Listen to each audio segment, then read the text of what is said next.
আসসালামু আলাইকুম, আশা করি ভালো আছেন। আজকের ব্লগে আমি আপনাদের সাথে শেয়ার করব আমার ইউএসএ তে আমার যে জব সার্চ রিলেটেড যে স্টোরি, সেটা হয়তো আপনাদের সাথে অনেকেরই এটা রিলেটেবল হবে যারা আমার মতো সিচুয়েশনে ছিলেন এবং ভবিষ্যতে আমার মতো সিচুয়েশনে যারা থাকবেন তাদের জন্য হতে পারে এটা অনেকটা হেল্পফুল হবে। তো যারা আমাকে চিনেন না তাদের জন্য, আমার নাম আব্দুল আল সাদ। আমি বর্তমানে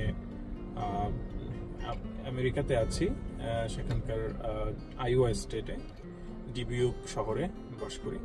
বর্তমানে আমি এখানে একটি ইন্ডাস্ট্রিতে জব করতেছি ম্যাটেরিয়ালস ইঞ্জিনিয়ার হিসেবে। এবং প্রফেশনাল লাইনে আসার আগে, প্রফেশনাল ক্যারিয়ার শুরু করার আগে আমি গ্র্যাজুয়েট স্কুলে ছিলাম। আমি পার্ডু ইউনিভার্সিটি থেকে ম্যাটেরিয়ালস ইঞ্জিনিয়ারিং ডিপার্টমেন্ট থেকে পিএইচডি ডিগ্রি লাভ করি। এর আগে আমি ওহাইওতে ইউনিভার্সিটি অফ টলেডো থেকে মাস্টার্স অর্জন করি মেকানিক্যাল ইঞ্জিনিয়ারিংয়ে, এবং তারপর আমি বাংলাদেশে বুয়েট থেকে নেভাল আর্কিটেকচারের উপরে bachelors in science, bachelors of engineering degree নেই। তো ওভারঅল আমার যে জার্নি সেটা হচ্ছে বেসিক্যালি যারা ইঞ্জিনিয়ারিং ব্যাকগ্রাউন্ড থেকে আসছেন, যারা এখানে এসে মাস্টার্স বা মূলত যারা পিএইচডি করেছেন এবং পিএইচডি করার পরে যারা ইন্ডাস্ট্রিতে মুভ করতে চান তাদের জন্য অনেকটা হেল্পফুল হবে। তো আমার যেই আজকে যে স্টোরি আমি আপনাদের সাথে শেয়ার করব সেটা কয়েকটা স্টেপে ভাগ করা থাকবে। প্রথম স্টেপটা হচ্ছে আমার গ্র্যাজুয়েট স্কুলের ওভারভিউ, আমি জাস্ট একটা ওভারভিউ দিব। নাম্বার 2 হচ্ছে আমি যেটা বলবো সেটা হলো pre job search period, and then হচ্ছে job searching period, and then হচ্ছে ইন্টারভিউ পিরিয়ড, অ্যান্ড তারপর হচ্ছে পোস্ট ইন্টারভিউ।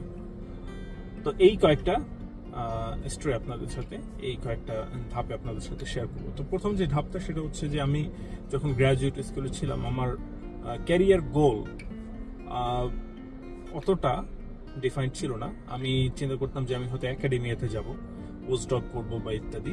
বা একটা সময় গিয়ে আমার মনে হলো যে আমি একাডেমিয়াতে যেতে চাই না, পার্সোনাল কারণে হোক, যে কারণে হোক। আমি তখন চিন্তা করেছিলাম যে আমি একাডেমিতে যেতে চাই না, আমি ইন্ডাস্ট্রিতে জব খুঁজতে চাই, বিশেষ করে R&D রিলেটেড জবগুলো আমি খুঁজতে চাই। তো যে কথা সেই কাজ। আমি যখন তো আমার পিএইচডির সেকেন্ড ইয়ার, তখন থেকে আমি মাইন্ডসেট ঠিক করে ফেলি, অ্যান্ড দেন সেকেন্ড ইয়ারের শেষে গিয়েই ততদিন আমি পিএইচডি ক্যান্ডিডেট হয়ে গেছি। তো পিএইচডির যে স্টেপগুলো থাকে, আপনি পিএইচডি অ্যাডমিশন নেবেন, দেন হচ্ছে আপনি পিএইচডি গ্র্যাজুয়েট স্কুল আপনার শুরু করবেন, অ্যান্ড দেন শুরু করার পরে বেশ কয়েকটা ধাপ থাকে।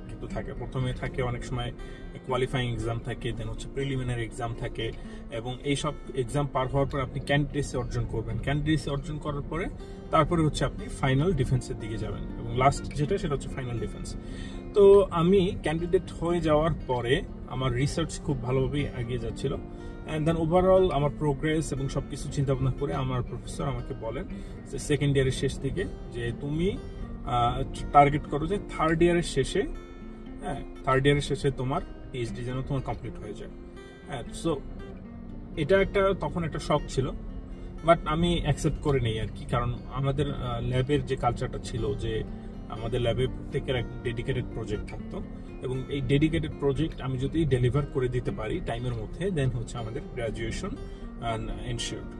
এটা এক এক ল্যাবে এক এক রকম কালচার। কোনো ল্যাবে স্টুডেন্টরা মাল্টিপল প্রজেক্টে কাজ করে, অ্যান্ড দেন কোনো ল্যাবে প্রফেসররা হচ্ছে এমনভাবে ডেলিভারেবল সেট করে যে তাদের ওই ডেলিভারেবলগুলো ফুলফিল না হওয়া পর্যন্ত গ্র্যাজুয়েশন হয় না। এনিওয়ে, তো আমার যেটা ছিল যে আমার গ্র্যাজুয়েশন ডেট একদম ফাইনাল করে দেওয়া হলো যে থার্ড ইয়ারের শেষে আমাকে গ্র্যাজুয়েট করতে হবে।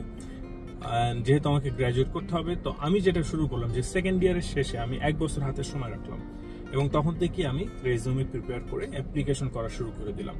তো এটা হচ্ছে জব, মানে আমার গ্র্যাজুয়েশনের অ্যান্টিসিপেটেড গ্র্যাজুয়েশন ডেটের 1 বছর আগের থেকে আমি কিন্তু জব সার্চ শুরু করে দিয়েছি।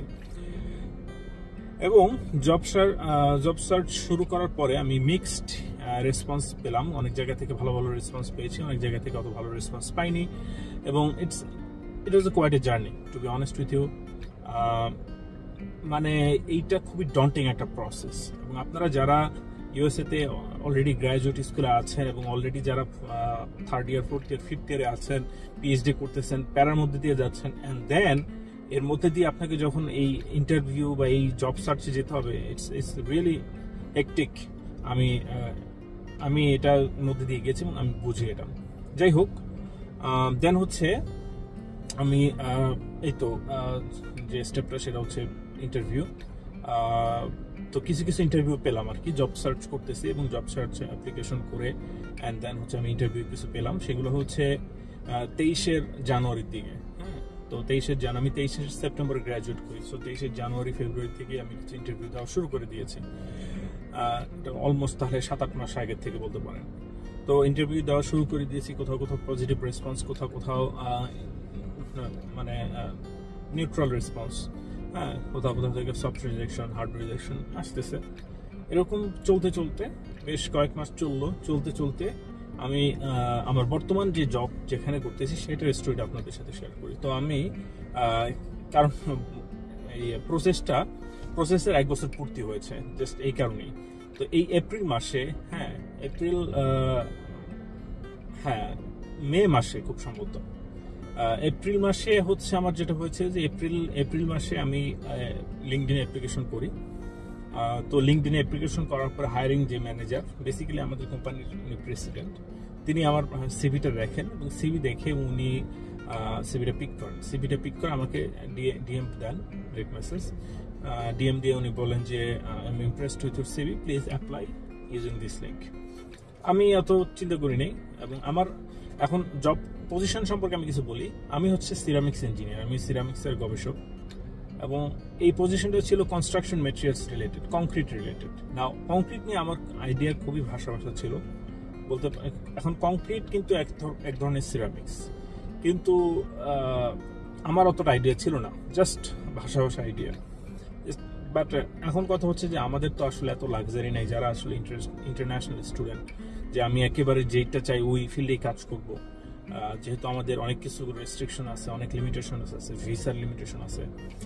তো রিলেটেড জব হলে আমি অ্যাপ্লাই করে দিতাম। তো তখন আমি এত চিন্তা না করে আমি অ্যাপ্লাই করে দিছি কনস্ট্রাকশন ম্যাটেরিয়ালস, কংক্রিট অ্যাপ্লাই করে ফেলছি। অ্যান্ড আমার ছিল যে পার্সপেক্টিভ ছিল যে আমি একজন ম্যাটেরিয়ালস ইঞ্জিনিয়ার, ম্যাটেরিয়ালস রিলেটেড যে কোনো প্রবলেম আমি সলভ করতে পারবো। হ্যাঁ, যেহেতু আমি বেসিক টুলস আমার আইডিয়া আছে, স্কিলস আছে। হ্যাঁ, আর অ্যাজ এ পিএইচডি রিসার্চার আমার কাছে সেটা হচ্ছে ইন্টারপ্রেটিভ স্কিল। আমি ইন্টারপ্রেট করতে পারি using science and reason, right? হ্যাঁ, কোনো এক্সপেরিমেন্টের রেজাল্টস আমি কিন্তু ওইভাবে ইন্টারপ্রেট করতে পারি। তো আমি ওই রকম চিন্তা ভাবনা করে আমি অ্যাপ্লাই করে দিলাম এবং আমি এমনভাবে আমার নিজের স্কিল সেটগুলোকে সাজালাম যাতে তাদের ফিল্ডে এটা তারাও রিলেট করতে পারে। এনিওয়ে, ফোন ইন্টারভিউ হয়ে গেল। দেন হচ্ছে ফোন ইন্টারভিউটা বেসিক্যালি জুমে হয়, অনেক সময় টিমসে হয়। তো টিমসে আমার ফার্স্ট ফোন ইন্টারভিউ হয়ে গেল এবং আমি এখানে যখন আমি ইন্টারভিউ দিচ্ছিলাম, তো এনাদের যেহেতু এটা একটা কম্পারেটিভলি একটা ছোট কোম্পানি, তো এখানে তারা আমার টেকনিক্যাল স্কিল সেটের থেকে তারা বেশি প্রাধান্য দিচ্ছিল আমার পার্সোনালিটির উপরে। বেসিক্যালি তারা দেখতেছিল আমি পার্সন হিসাবে কিরকম, হ্যাঁ, তাদের সাথে খাপ খাই কিনা, তাদের কোম্পানির কালচার বা ভ্যালুর সাথে যায় কিনা, হ্যাঁ, অতটাই তারা গুরুত্ব দিয়েছিল। এবং তারা এইটুকু বুঝে নিয়েছিল যে যেহেতু আমার অলরেডি একটা পিএইচডি আছে, আমি একজন engineering degree, I will be fit, somewhat fit for there technically I'll be technically fit for their technical purpose, technical job purpose. But it's not only the technical side, they also wanted to make sure that I am culturally fit within the company. So এইটা তারা যখন দেখলো, এবং basically আমাদের কোম্পানির president যেহেতু ইন্টারভিউতে ছিলেন, he was the one who was making the shot. So then he called me for in-person interview.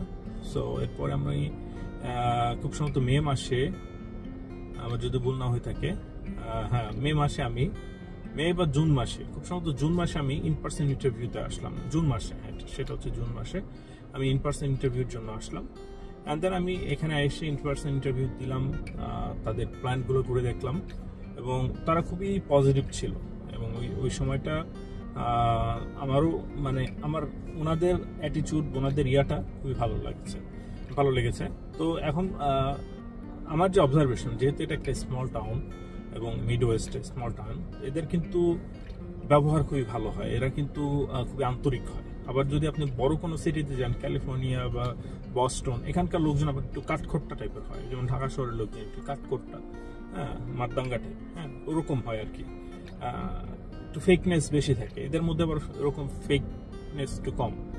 হ্যাঁ, তো যাই হোক, তো এন্ড দেন আমার যেটা মনে হয়েছিল যে আমি এখান থেকে একটা অফার পাবো। তো আমি আলটিমেটলি জুনের শেষের দিকে মনে হয় আমি এখান থেকে একটা অফার পাই, এবং অফার তারা যেটা অফার করে আমি সেটা একটা ফার্স্টে কাউন্টার দিই। কাউন্টার হচ্ছে salary negotiation, and then after salary negotiation তারা আমাকে ফাইনাল অফার করে তো জুলাই মাসের দিকে। দেন ফাইনাল অফার আমার মনে হয়েছিল যে ইটস গুড এনাফ। হ্যাঁ, আমি হয়তো আরো একটা ইন্টারভিউ দিতে থাকলে হয়তো অন্য কোথাও আরেকটু বেটার অফার পেতাম, but at the time I didn't have that luxury to sit on a offer, like a ready offer. হ্যাঁ, এখন তো আমি অফার অ্যাকসেপ্ট করে ফেলি, আমি চলে আসি আর কি বেসিক। দেন হচ্ছে আমি যখন অফারটা অ্যাকসেপ্ট করে ফেলি, দেন আমার হাতে ডিফেন্সের আগ পর্যন্ত আমার কয়েক মাস সময় ছিল। তো এর মধ্যে আমাকে কিছু কাগজপত্রে কাজ করতে হয়, কারণ আপনারা যখন F1 ভিসায় থাকবেন, F1 ভিসা কিন্তু কাজ করা যায় না। F1 ভিসা থেকে আপনি যখন গ্র্যাজুয়েট করবেন, অনেকেই যারা জানেন না তাদের জন্য সেটা আপনাদের কিন্তু ওপিটি নিতে হবে, হ্যাঁ, অপশনাল প্র্যাকটিক্যাল ট্রেনিং। তো এই ওপিটি এটা হচ্ছে আমেরিকান গভর্নমেন্ট আপনাকে কয়েক বছর কাজের সুযোগ দিবে, 2 থেকে 3 বছর, 1 আর 3 বছর বেসিক্যালি। যারা স্টেম ফিল্ডের তাদের 3 বছর, যারা নন স্টেম ফিল্ড তাদের হচ্ছে 1 বছরের কাজের অপশন আছে। এবং এর মধ্যে যদি আপনার কোম্পানি স্পন্সর করে তাহলে আপনি H1B ভিসার জন্য অ্যাপ্লাই করতে পারেন, which is basically work visa. তো আমি আসলে তখন ওই অ্যান্টিসিপেটেড গ্র্যাজুয়েশন ডেট চিন্তা করে 60 ডেজের প্রায় টু 60 ডেজ প্রায়র হিসাব করে আমি ওই ওপিটির অ্যাপ্লিকেশন করে দিই, অ্যান্ড আমার ওপিটির সময় মতোই চলে আসে। অ্যান্ড দেন হচ্ছে আমি ডিফেন্স দিয়ে দিই সেপ্টেম্বরের 25 তারিখ আমার ডিফেন্স ছিল। অ্যান্ড দেন ডিফেন্স দেওয়ার পরে that was a really hectic time. এর কারণটা কি? কারণ হচ্ছে ফার্স্ট অফ অল হচ্ছে ডিফেন্সের জন্য প্রিপারেশন নেওয়া, আমার সব ডেটা আমার প্রিপেয়ার করা। কারণ হচ্ছে 2-3 বছর আমি যেই এক্সপেরিমেন্ট যত কিছু করছি না কেন, সবগুলো কিন্তু এখন একটা বইয়ের মধ্যে সাজানো, এটা যেমন একটা হেক্টিক একটা ব্যাপার। 2 নম্বর জিনিস হচ্ছে মানে একটা স্টোরি ন্যারেটিভ দ্বারা করানো, দেন হচ্ছে এক্সপেরিমেন্টগুলো কমপ্লিট করা। হ্যাঁ, অনেক সময় দেখা যায় যে অনেক এক্সপেরিমেন্ট আগে করছি কিন্তু সেগুলো আসলে ডেটা গ্রহণযোগ্য না, অনেক সময় অনেক এক্সপেরিমেন্ট আবার রিডু করতে হয়, আবার অনেক সময় দেখা যায় যে ফাইনাল কিছু এক্সপেরিমেন্ট কমপ্লিট করতে হয় থিসিসটা কমপ্লিট করার জন্য। So that was really hectic time, experiment করা, ডেটা কালেক্ট করা, ডেটা প্রসেসিং করা, অ্যান্ড দেন হচ্ছে আবার সেটাকে ডিসার্টেশনে বা থিসিসের মধ্যে ইন্টিগ্রেট করা। হ্যাঁ, তো এটা কিন্তু একটা বিরাট একটা হেক্টিক প্রসেস। বাট আমার যেটা একটা সুবিধা ছিল, আমার কিছু পেপার পাবলিশ হয়ে গেছিল। তো পেপারগুলো পাবলিশ হয়ে যাওয়া যেটা হয় যে ওই পেপারগুলো আমি চ্যাপ্টার হিসাবে আমার থিসিসে ইন্টিগ্রেট করে দিই। তো আমি এই উপদেশটা দিব যারা আর কি ইঞ্জিনিয়ারিং বা সায়েন্স ফিল্ডে আছেন, তারা পেপারগুলো পাবলিশ করার ট্রাই করতে থাকেন আপনারা যখন স্টুডেন্ট থাকেন। কারণ হচ্ছে ফাইনাল স্টেজে গিয়ে কিন্তু পেপার পাবলিশ করা একটু ডিফিকাল্ট হয়ে যায়। লাস্ট ইয়ার গিয়ে পেপার পাবলিশ করা, ডিফেন্স দেওয়া, গ্র্যাজুয়েশন নেওয়া, এগুলো কিন্তু অনেকটা ডিফিকাল্ট একটা, মানে অনেক টাইম ক্রাঞ্চের মধ্যে দিয়ে চলে যাওয়ার একটা পসিবিলিটি আছে। সো আমি বলবো যে you try to finish most of your papers before you start the process of your graduation. মানে হয়তো আপনার টার্গেট পেপার যদি 4টা থাকে, 4টার মধ্যে 3টে আপনি শেষ করে ফেলার ট্রাই করেন। হ্যাঁ, অ্যাটলিস্ট ম্যানুস্ক্রিপ্ট পর্যন্ত চলে যান, অথবা হ্যাঁ 2টা অ্যাটলিস্ট 50 to 70%, 80% আপনি ফিনিশ করেন। লাস্টের পেপারটা আপনার গ্র্যাজুয়েশনের পরেই হবে মোস্ট অফ দ্য টাইমস। হ্যাঁ, কারণ অনেক সময় দেখা যায় যে লাস্টের ডেটা কালেক্ট করতে করতে ডিফেন্সের ডেট চলে আসে। এনিওয়ে, তো আমার 2টা পেপার ছিল, অ্যান্ড দেন আরেকটা পেপার আমি লাস্ট থিসিস পেপার হিসেবে, মানে ফার্স্ট অথর থিসিস পেপার হিসাবে, মানে আমরা প্যাটেন্ট হিসেবে সাবমিট করি। তো ওইটা আমরা আপাতত পেপার করি নাই, কারণ হচ্ছে প্যাটেন্ট করলে আবার পেপার করাটা মানে ডাজন্ট মেক সেন্স। আপনি পেপার করলে তো আপনার data already out in the public, so you can't patent the technology. So আমরা যেহেতু প্যাটেন্ট করেছি তাই আমি পেপার করি নাই at that point. So overall but আলহামদুলিল্লাহ ওই দিকে সব ঠিকঠাক মতো শেষ হয়ে যাওয়ার পরে, আমার ডিফেন্সটা দেওয়ার পরে দেন হচ্ছে আমি সেই পিএইচডির কাজটা আমি আবার একটা কনফারেন্সে প্রেজেন্ট করি লাস্ট টাইমের মতো। সেটা হচ্ছে MSNT material science and technology conference 2023 Columbus ওহাইওতে হয়েছিল। তো সেখানে গিয়ে প্রেজেন্ট করার পরে আমি পিএইচডি র্যাপ আপ করে ফেলি। পিএইচডি র্যাপ আপ করে আমি অক্টোবরের মাঝামাঝি আমি এখানে এসে জবে জয়েন করি। সো দ্য প্রসেস, এখন আমি সামারাইজ করি, সামিং আপ, যে process it took couple of months, 6 to 8 months। আপনাকে একটা জবের জন্য অ্যাপ্লাই থেকে শুরু করে দেন হচ্ছে ইন্টারভিউ থেকে শুরু করে এটা কিন্তু বেশ কয়েক মাস নিতে পারে। এটা 1 মাস থেকে 3 মাস 4 মাসের মধ্যেও সময় নিতে পারে, ডিপেন্ড করে আপনার কোম্পানি কতটা অ্যাগ্রেসিভ বা কতটা লেট ব্যাক, বা আপনাদের হায়ারিং প্রসেসটা কতটা অ্যাগ্রেসিভ আর লেট ব্যাক। অনেক সময় দেখা যায় বড় কোম্পানি, সো তাদের হায়ারিং প্রসেসে অনেক বিউরোক্রেসি থাকে। আবার অনেক সময় ছোট কোম্পানি বা স্টার্ট আপ, এদের হায়ারিং প্রসেসের বিউরোক্রেসি কম, সো তারা চটপট স্ন্যাপ অফ ফিঙ্গার কাজ করে ফেলে, ঠিক আছে। সো ডিপেন্ড করে আর কি। সো আমি বলবো যারা আমার মতো সিচুয়েশনে থাকবেন বা আছেন, আপনারা জব আগে থেকেই খোঁজা শুরু করবেন যদি ইন্ডাস্ট্রিতে যেতে চান। Academy different issue, sorry, but আমি বলবো যে you should start looking for a job early. আর যদি আপনারা সেকেন্ড ইয়ারে থাকেন বা থার্ড ইয়ারে থাকেন, যদি আপনাদের গ্র্যাজুয়েশন এখন থেকে আর 2 বছর পরে থাকে, I advise that you look for internship. আমি করতে পারিনি কারণ আমার তো সময় ছিল না, বাট আমি বলবো যে ইন্টার্নশিপ করাটা অনেক হেল্প করে, আপনার সিভিটাকে অনেক স্ট্রং করবে। So you should look for internship even if your professor doesn't allow you to do so. হ্যাঁ, পরে প্রফেসরকে কনভিন্স করতে পারবেন। এখানে আমার একটা স্টোরি আছে। আমি আসলে অ্যাপল থেকে একবার ইন্টার্নশিপের কল পেয়েছিলাম, অলমোস্ট ফাইনাল, বাট যেটা হয়েছিল পরে আমার ওই সময় আবার প্রিলিম পরীক্ষাটা চলে আসছিল। সো আমি আসলে অতটা পাত্তা দিইনি, আমি ভাবছি যে হয়তো পরেও অফারটা থাকবে, আমি আপাতত অ্যাভয়েড করে যাই। তো পরে দেখা গেছে ওরা আমার অ্যাপ্লিকেশনটাকে ওরা গুরুত্ব দিচ্ছে না। তো প্রিলিম হয়ে যাওয়ার পরে আমি যখন আবার রিচ আউট করলাম, তখন বললাম না আমাদের তখন লাগতো আর কি। তো তখন আমার একটা রিগ্রেট আসে যে আমি যদি আগে একটু সিরিয়াস হতাম। বাট আমার জন্য সমস্যাও ছিল যে আমার ওই প্রিলিমের টাইমটা চলে আসায় ওই সময় আমাকে প্রিলিমটা দিতেই হতো, না হলে আমার প্রিলিমটা পিছিয়ে যেত। So sometimes it works out, sometimes it doesn't. So সবসময় যে হবে এমনটা না আর কি, কিন্তু ট্রাই করে যেতে হবে আর কি। যে কোনো অপরচুনিটি, সবগুলো অপরচুনিটি আপনাকে আমি বলবো যে যেহেতু এই অবস্থায় পিএইচডি করা অবস্থায় আমরা রিসিভিং এন্ডে থাকি, আমরা যত রকম অপরচুনিটি পাই সবগুলোই কিন্তু আমাদেরকে অ্যাভেল করা উচিত আসলে। কারণ যে কোনো অপরচুনিটি পায়ে ঠেলে দিলে আবার পরে যে চলে আসবে এরকম কোনো গ্যারান্টি নেই। তো আমি জানি যে এটা একটা ডিফিকাল্ট টাইম, এবং এখন চাকরির বাজার খুব সম্ভবত অতটা ভালো না। আমি যতটুকু শুনতে পাচ্ছি চাকরির মার্কেট, হ্যাঁ চাকরি কিছু আছে, বাট ইটস নট গুড। হ্যাঁ, অনেকেই নাকি চাকরি খুঁজে পাচ্ছে না এই মুহূর্তে। সো আমি বলবো যে I know it's difficult time, so আশাহত হয়ে লাভ নেই, ট্রাই করতে থাকেন। আপনারা যদি পিএইচডি থাকে, যদি আলটিমেটলি আপনি ইন্ডাস্ট্রিতে যেতে চান, বাট এখন যদি পজিশন খুঁজে না পান, আমি বলবো যে অ্যাটলিস্ট আপনি কন্টিনিউ করেন গ্র্যাড স্কুল, 6 মাস 1 বছর এক্সটেন্ড করেন যদি পারেন, অথবা যতদিন পারেন স্টেবল কন্ডিশনের মধ্যে দিয়ে থাকেন, যতদিন পারেন স্ট্যাটাসগুলো মেনটেন করেন, হ্যাঁ F1 স্ট্যাটাসটা মেনটেন করেন। আর যদি পারেন তো ইয়াতে চলে যান, পোস্টডকে চলে যান। বাট পোস্টডকে গেলে একটা সমস্যা, যেটা আপনার ওপিটিটা নষ্ট হবে। ইন্ডাস্ট্রিতে ওপিটি যে সময়টা পেতেন সেটা পাচ্ছেন না। তবে সুবিধা হচ্ছে যে পোস্টডকে যদি H1B স্পন্সর করে, হ্যাঁ একাডেমিক H1B, দ্যাটস গুড। সমস্যা যেটা সেটা হচ্ছে পোস্টডকের স্যালারি একটু কম পাবেন, but at least you will have something over your head, you will have a roof. So